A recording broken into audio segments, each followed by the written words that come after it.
आणि एक महत्त्वाची बातमी आपण बघतोय, मुंबईतील मराठा समन्वयक अंतरवाली सराटीकडे रवाना झाले आहेत। मनोज जरांगेंच्या मुंबईतील आंदोलनाच्या नियोजनासाठी समन्वयक अंतरवालीकडे रवाना झाले। मुंबईतले हे मराठा समन्वयक मनोज जरांगेंशी चर्चा करणार आहेत। जरांगे पाटलांच्या आंदोलनासाठी आझाद मैदान मिळावं यासाठी प्रयत्न सुरू आहे आणि या सगळ्यावर आज चर्चा होईल। मराठा समन्वयक जे आहे ते मनोज जरांगे पाटलांची भेट घेण्यासाठी जात आहेत। कसं नियोजन असेल, काय सांगाल त्याबद्दल?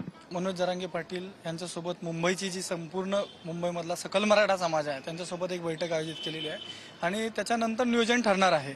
परंतु मुंबईकर म्हणून आम्ही येणाऱ्या 20 तारखेला जे महाराष्ट्रामधून मराठे येणार आहेत त्यांच्या पूर्ण नियोजनासाठी मुंबईकर म्हणून आम्ही सज्ज आहोत आणि त्याचंच नियोजन कशा पद्धतीने असेल त्याची सविस्तर पूर्ण चर्चा होणार आहे आणि त्यासाठीच आम्ही तिथे चाललेलो आहोत।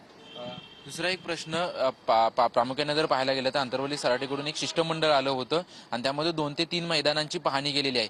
आता कोणतं मुंबईतून तुम्ही जे समन्वयक आहात त्यांच्यामध्ये कोणतं प्राधान्य कोणत्या मैदानाला द्यायचं याविषयी काही तुमच्यामध्ये चर्चा झाली? आमचं प्राधान्य आझाद मैदानासाठी असणार आहे। आझाद मैदान हे सर्व दृष्टीने संवैधानिक बनलं तर ते आझाद मैदानाचं बेटर। शिवाजी पार्क असो किंवा बेकेशा असो याला बऱ्याचशा काही मर्यादा येत आहेत, म्हणून आझाद मैदान आमच्यामध्ये तरी आज नंबर 1ला आहे। उद्या या बैठक जी होणार आहे त्या बैठकीमध्ये चर्चा होणार या संदर्भात?